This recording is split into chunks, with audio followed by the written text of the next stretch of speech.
sport cars. However, there are some excellent cars that are illegal on American roads. To ensure you stay informed, we have completed this list to showcase some of the best foreign cars that have been banned from entering the United States.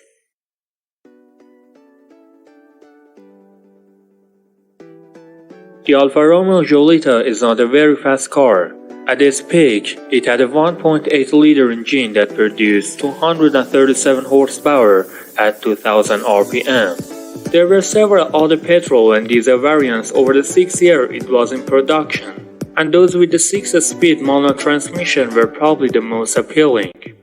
There is no extreme reason why the Giulietta wasn't approved for the American market, like a lack of airbags of terrifying power. Perhaps it had something to do with its performance on the safety front, though compared to its competition, considering it doesn't have automatic emergency braking. There are 6 airbags, seatbelt control, and seatbelt warning buzzers. Either way, the automaker declared there were no plans to export it to the North American market, though that may change in the future.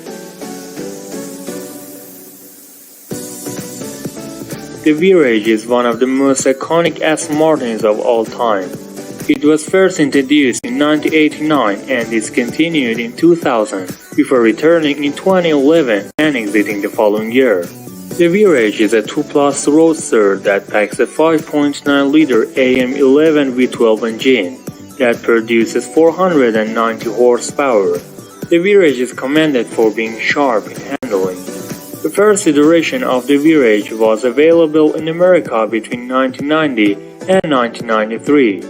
However, America stopped supporting the car due to the lack of passenger airbags and the inability to pass American emission standards. If Aston Martin had been a little more serious with business, the second V-Rage produced in 2011 would have been a beautiful car for American buyers.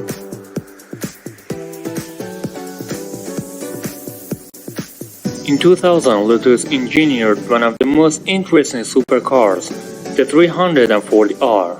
Built with a 4-cylinder version of the Rover K series, the VHPD very high-powered derivative, the Lotus produces 175 horsepower. Due to its incredible lightweight construction and superior weight distribution, the 340R accelerates from 0 to 60 mph in 4.4 seconds, which is outstanding considering the engine size. However, this is precisely why it's not in America. The car doesn't meet safety regulations because of its subcompact design. It is technically road legal in the UK, but most Lotus 340Rs are reserved for the track.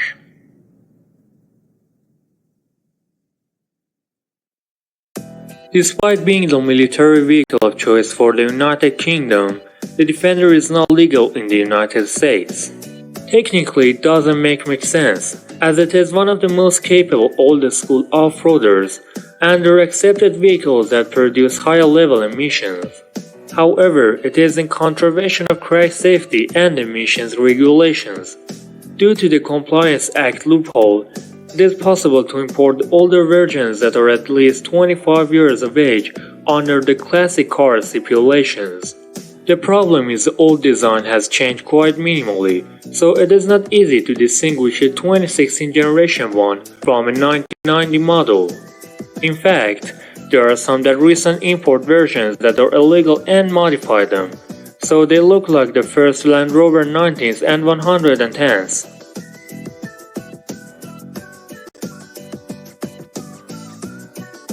It's a little redundant to include both the 340R and the Series 1, as the 340R is essentially a later release trim of the Elise. Nonetheless, it's essential to mention the base model, as it stands alone as a fantastic roadster. Initially released in 1996, the Series 1 was designed by Julian Thompson to have an incredibly low curb weight and center of gravity. This allows the car to be significantly faster than other cars with much bigger engines. All Lotus cars are so expertly designed that every driver wants to own one. However, the Elise Series 1 is not legal on American roads. If you have enjoyed this video up to this point, I would be honored to change the subscribe button to subscribe the button, and like this video and comment your opinion.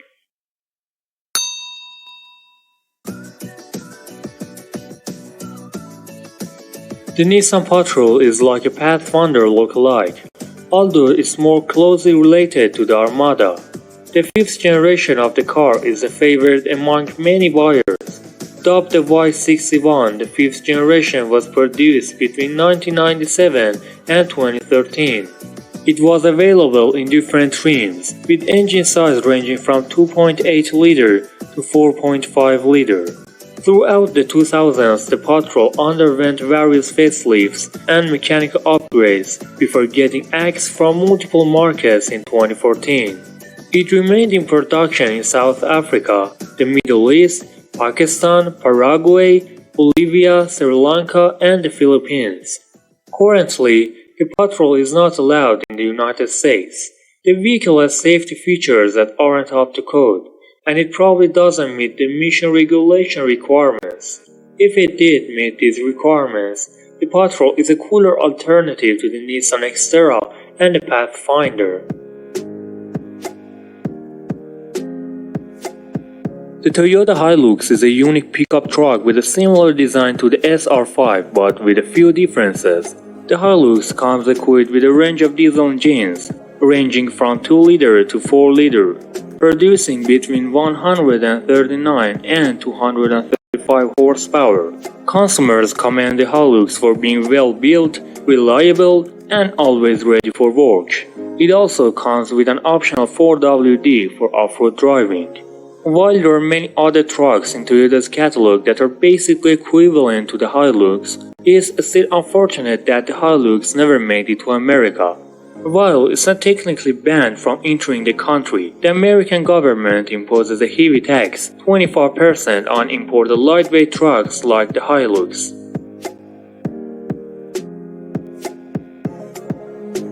Wiesmann was an independent German car manufacturer specializing in hand-built custom vehicles before it was liquidated in May 2014.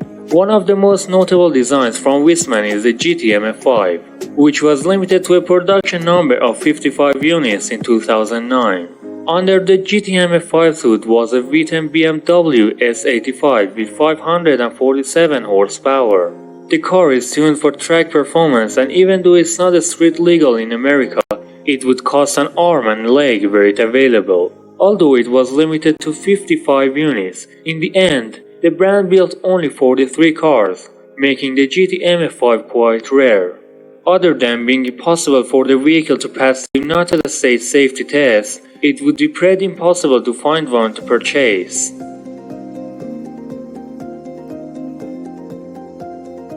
The Noble was marketed as a unique British supercar, as it wasn't built in direct competition with the current establishment. Each model is apparently hand-built to the client's requirements, but there are significant reasons why it didn't qualify for the American market. The lack of ABS and airbags is probably why the Nissan felt this car was better left out of the market. It has improved brakes and significant finish quality, though that doesn't justify the $350,000 price tag. The Noble does have a 4.4-liter twin-turbo V8 engine that generates 650 horsepower. The acceleration to 60 miles per hour is 3 seconds, and it has a 6-speed manual transmission. It sounds like a lot of fun, but for a specific target audience like affluent individuals who like to spend their weekends on the track rather than sky slopes. Unveiled at the 2011 Qatar Motor Show, the Volkswagen XL1 is the third version of Volkswagen's 1-liter car, which is essentially a plug-in diesel hybrid. Supposedly, the XL1 can achieve a theoretical fuel efficiency of 260 miles per gallon from its 47 horsepower 2-cylinder turbo diesel engine. Production began in 2013 and was limited to 250 units, which went to pre-sale applicants who essentially purchased the car before they were made. So, despite the illegality of importing the XL1, it's safe to say it would be nearly impossible to find one for sale anyway.